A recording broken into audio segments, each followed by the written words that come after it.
Yeah, it's always nice to come back, knowing that you won the tournament.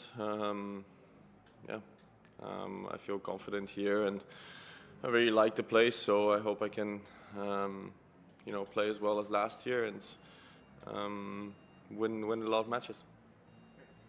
We'll do English questions first, and German. Any English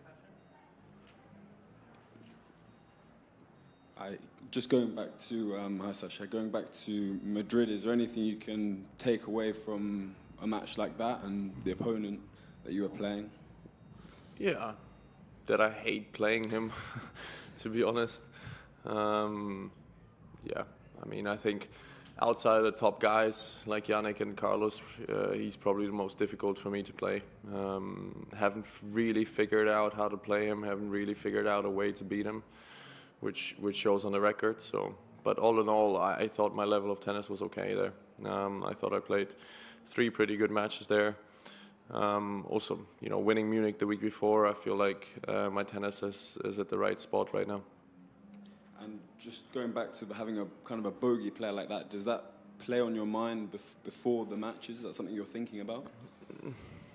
I mean, I know who's comfortable and who's uncomfortable for me. There's top guys, top 10 in the world. I'm not going to mention names, but who are very comfortable for me, for example. And then there's guys who are not top 10 and maybe outside who are less comfortable. But that's how it goes. That's why tennis is such an interesting sport. It's all about matchups. It's all about how somebody fits your game style. And that's why the results are so unpredictable sometimes. But all in all, my main focus for the next 2 weeks.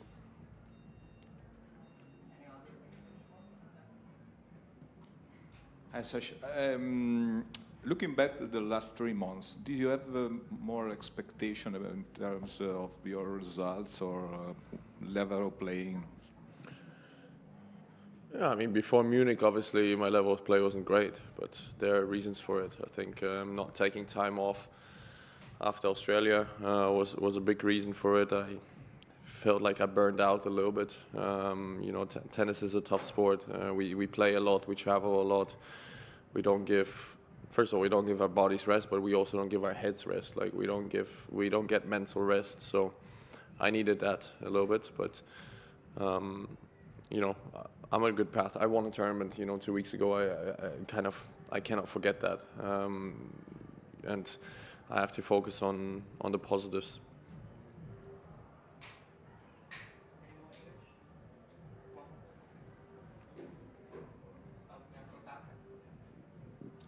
Sorry, I came in late. I hope nobody asked. But about getting back to the electronic line calling issue, we saw what happened in Madrid.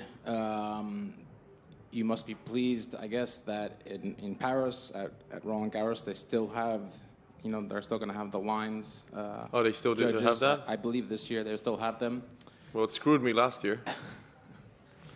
So you can't win either way, I guess. Well, I can win, but last year the chair umpire did screw me, so it's just a fact. But to be honest, I like the electronic line calling. I think there was absolutely no mistakes in Monte Carlo. I thought there was no mistakes in Munich. I think there was something wrong with the system in Madrid, but I just personally put that down to the Madrid tournament. Right? I think the weeks before it worked perfectly fine, and it was, mistake-free kind of. So I still think that it's the right way to go forward too. But when mistakes happen like this in Madrid, then maybe they have to readjust it for the next day, and maybe they have to readjust the system a little bit. But all in all, Monte Carlo, Munich, it was working perfectly fine. Do you think there should be some more wiggle room if there's something that's so glaringly wrong? Look, the Madrid case, I mean, there was obviously a mistake there. It was not only the shot that Fokina hit, it was also the serve I hit. Because it was a game point, so I went to the other side after that, and I saw the mark. The mark was clearly out also. Look, I don't know. I don't have the solution, but Madrid definitely didn't work well. The system didn't work well. But then again, in Monaco and in Munich, the system worked better than humans would, right? Because there was no mistakes at all the entire week. So it's, yeah, I don't know how to answer that question. It's not for me to decide, but when it's clear like that, then maybe the umpire should be able to come down from the chair. If we're talking about millimeters, then no. But if we're talking about, you know, 3, 4, 5 centimeters, then maybe. Yeah, media and people talk a lot about the number one in the world, and Yeah. every player says it's a dream, but it could be an obsession as well, or for Be you. world number one. It would be nice. I don't know. I have not been there, but I believe I will. So we'll see. We'll see how it goes.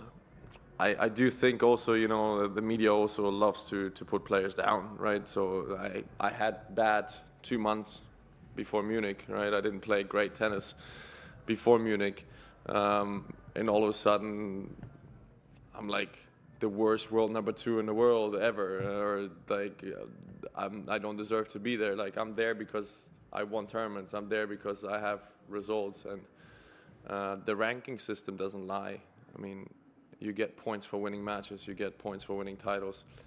And yes, I know I didn't play up to my standard. I know I didn't play up to what I wanted to do, but neither did Carlos, you know, and then he won Monte Carlo, and then there are periods in the player's career. You think Novak is happy with his results? You think Carlos is happy with his results? I'm not happy with my results. But at the end of the day, for big matches, for big moments, I still believe that the top players will rise, and I still believe that I'm going to find my tennis for the biggest tournaments.